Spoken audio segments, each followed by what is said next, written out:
Where can a preacher get some counsel when he needs it? Now there's a good question. Not unusual to talk to preachers and realize that they feel very alone in their ministries. Working alone and sometimes dealing with sensitive issues that they can't necessarily talk to just anyone about, especially.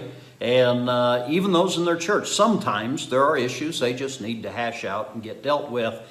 And so I want to talk to you just a little bit about that, give you some suggestions here today. And I'm Doug Hammett with Master Ministry. Tips, tools, and truths to help increase your eternal effectiveness in ministry. Yes, we're concerned about what God has to say, and that's really where we need to come from first.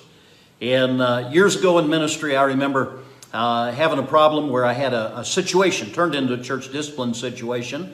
I listened to some counsel of some folks in our church, and they meant very well, but it ended up turning up to be a major mess. And why did that happen? Well, because I just listened to that one family, and they meant well, and if I had handled it a little differently, it would have been much better off. But what I did not do was call a man, or any man for that matter, for advice. And I was talking to a former pastor of mine, and talked to him when the mess got even bigger, and I said, look, this is what's happened. And he said to me, he said, Doug, why didn't you call me? And I said, well, I didn't think about it. I thought we were doing the right thing. He said, you should have called me. I could have spared you this problem. I learned my lesson. And from there, I began to make a difference in the way I got counsel.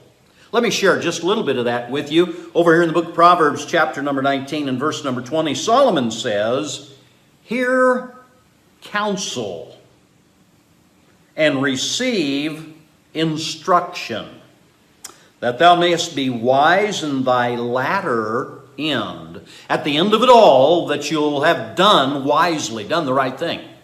How do you do that? You hear counsel and you hear instruction.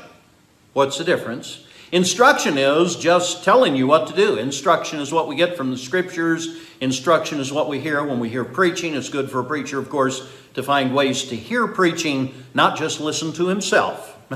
You can get messed up that way, believe me. Listen to others as well. Listen to messages. There's a lot of ways you can still get that done. But here, counsel takes a little more work. Counsel is where another person steps into your life to understand your situation and then speaks to you from that perspective. Now, that person, in order to have a good perspective and to be able to have a good handle and help you, two things need to be true of them. Number one, they need to understand you, so they've got to be able to listen. Number two, they then have to have a good perspective on God's Word so that they can give you God's counsel rather than human counsel. Human counsel is what I got that day, and it got me in trouble. And since then, I've sought out godly counsel. How do you do that? Well, of course, certainly within the church, we should have people that we're close to. I'm not talking about favorites in that sense, but I'm talking about people that you can trust, that you can talk with. And yet there are some situations that will come up from time to time that you really need to just sit down and talk with, get counsel from a good friend, someone who will listen and not carry it other places, not hold it against you, and will help you see things from a more godly standpoint.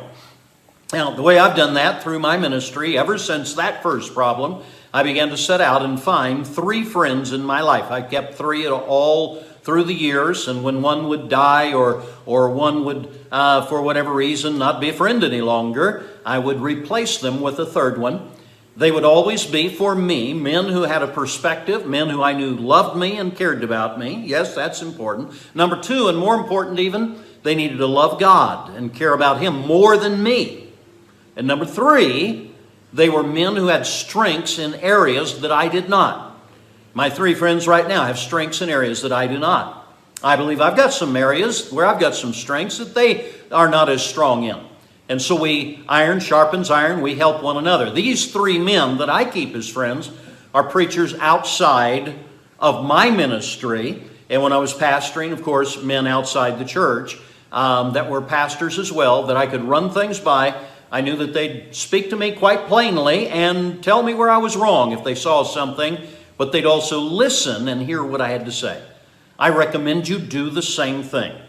Now, in that, obviously, you've got to look for men who have tight lips, because loose lips sink ships. You've heard that before, and it is true. I know we're not on a ship, but we're on the ship of fellowship, if you will, and loose lips can sink ships, and we need to be careful about those that we choose.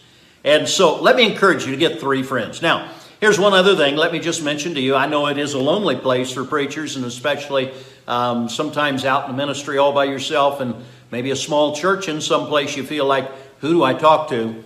I've had a couple of pastors of recent contact me, and a missionary or 2 as well, and ask for help along the way.